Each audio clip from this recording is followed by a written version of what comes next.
앉으니까 달달달달 떨리네요.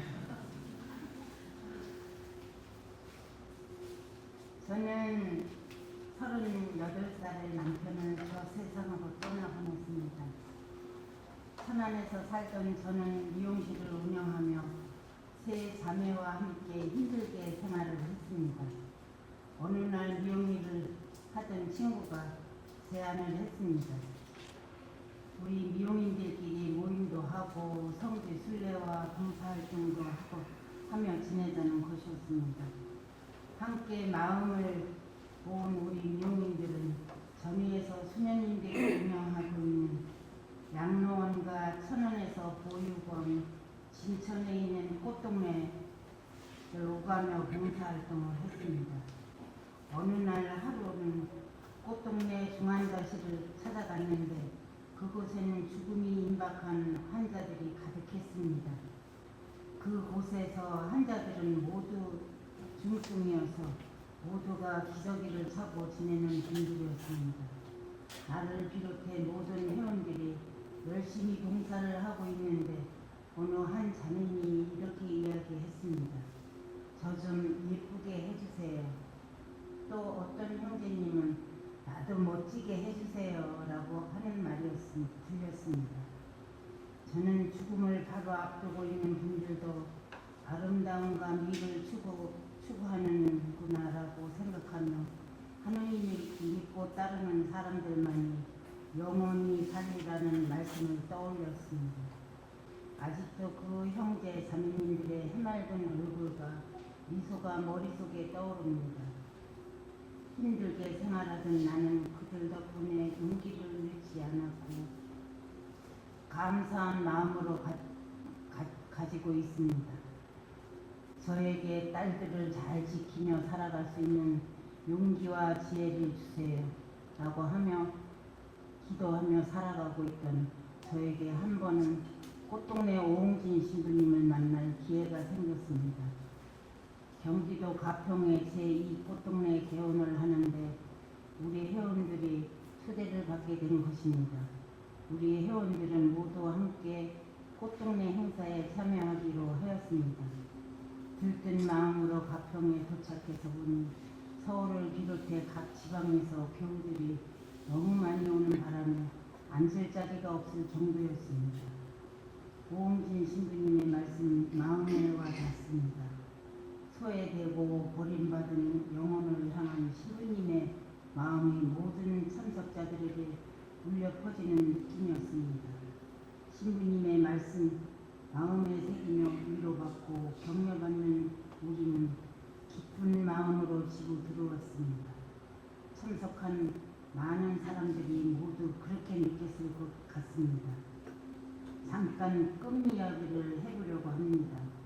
미용실에서 즐거운 마음으로 지내던 어느 날 조금 한가운 틈에 낮잠을 자고 있었는데 꿈속에서 넓은 들판에 원두막이 있고 흰 두루마기를 입은 어르신들이 많이 모여 계셨습니다. 아마도 잔치가 있었던 것 같습니다. 그 중에서 가설쓴 할아버지가 저에게 오시더니 너는 잘못을 했으니 등에다 못을 박아야 한다고 라고 하셨습니다. 꼼짝 못하도록 여러 사람들이 손과 발을 붙잡더니 대못을 쾅쾅 놓는 것이었습니다. 고통을 느낄 틈도 없이 깜짝 놀라 잠에서 깨어났습니다. 저는 땅에 흠뻑 젖은 몸으로 부들부들 떨고 있었습니다. 오후 일과를 마치고 집에 돌아와 곰곰이 생각해봤습니다. 이 꿈은 무슨 의미일까? 하느님께 무슨 잘못을 한 걸까? 왜 이런 꿈을 꾸었을까? 아무리 이해하려고 해도 이해가 가지 않았습니다. 중고등학생인 세 자매와 함께 어려운 생활을 이어가던 저에게 설상가상으로 건강에 문제가 생겼습니다. 신경성 유궤양이 생겼던 것입니다. 밥도 잘 먹지 못하고 죽만 조금씩 먹으며 콩나물 삶은 물로 살았습니다. 몇 달이 지나 콩나물 죽을 끊고 흰죽을 먹다가 밥을 먹기 시작했습니다. 어느 날 친한 친구에게 꿈 이야기를 했습니다. 그때 그 친구가 이렇게 말해주었습니다. 하느님, 꼭 필요한 사람들에게 꼭 필요한 은총을 주셔 열심히 성당에 다니고 기도도 열심히 하면 좋겠어 라고 말했습니다.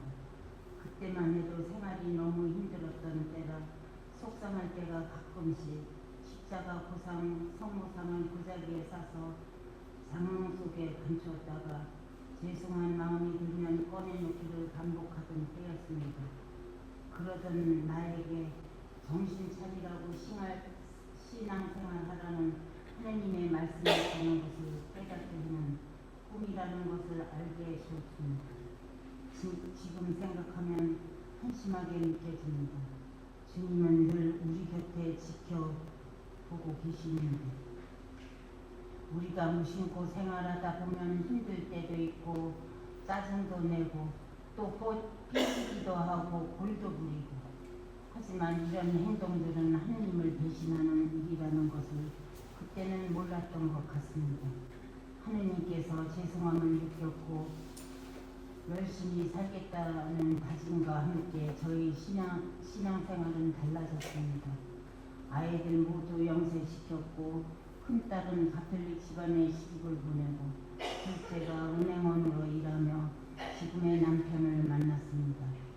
남편은 절실한 불교 신자였습니다. 저는 남편에게 교리받고 용세해야 결혼할 수 있다고 말했습니다. 끈질긴 저의 설득에 남편은 저의 뜻을 받아들여 용세받고 혼인성사도 치를 수 있었습니다. 그러나 또 문제가 생겼습니다. 시아버님과 나이 먹은 시동생 그리고 이곳 아이들 때문에 저의 생활은 다시 힘들어졌습니다. 낮에는 들에 나가 늦도록 별일을 해야 했고 늦게 집에 돌아오면 이것저것 가사일에 틈이 없었습니다. 정말 힘들었습니다. 천안에서 생각했던 생활은 어디론가 사라지고 너무나도 힘든 일들 때문에 밤이면 남편 몰래 울 때가 많았습니다. 그럼에도 이제는 하느님께서 나를 지켜주시리라는 확신을 잃지 않았습니다. 힘들고 어려운 일은 다 지나갈 거라는 희망의 하루하루를 견뎠습니다. 하느님, 사랑할 수 있는 지혜와 은총을 주세요 라고 기도하며 살았습니다. 그래도 시골 일을 전혀 모르던 저에게는 너무나 힘든 일이었습니다.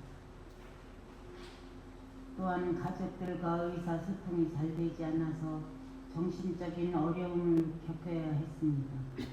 밤이면 남편 몰래 울기도 했지만 늘 나의 눈물과 함께 해주셨던 주님의 따뜻한 손길을 떠올렸습니다. 이렇게 하느님께 온전히 의지하며 주임이사에 열심히 참석하며 지내던 10년의 세월이 흘렀습니다. 이제 다 괜찮을 거라고 생각하는 순간 또 다른 시련이 찾아왔습니다.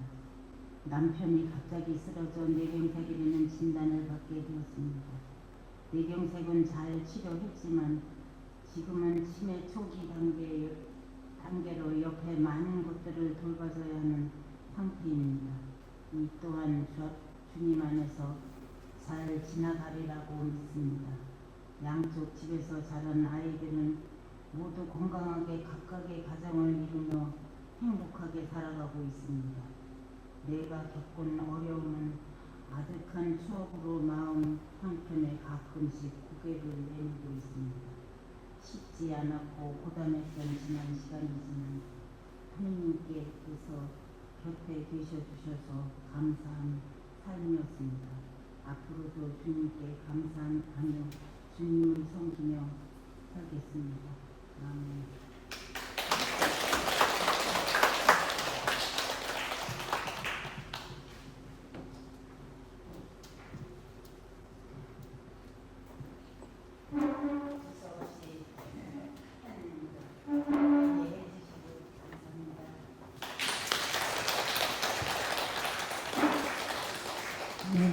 여순남 크리스타 자매님께 다시 한번 박수로 감사합니다.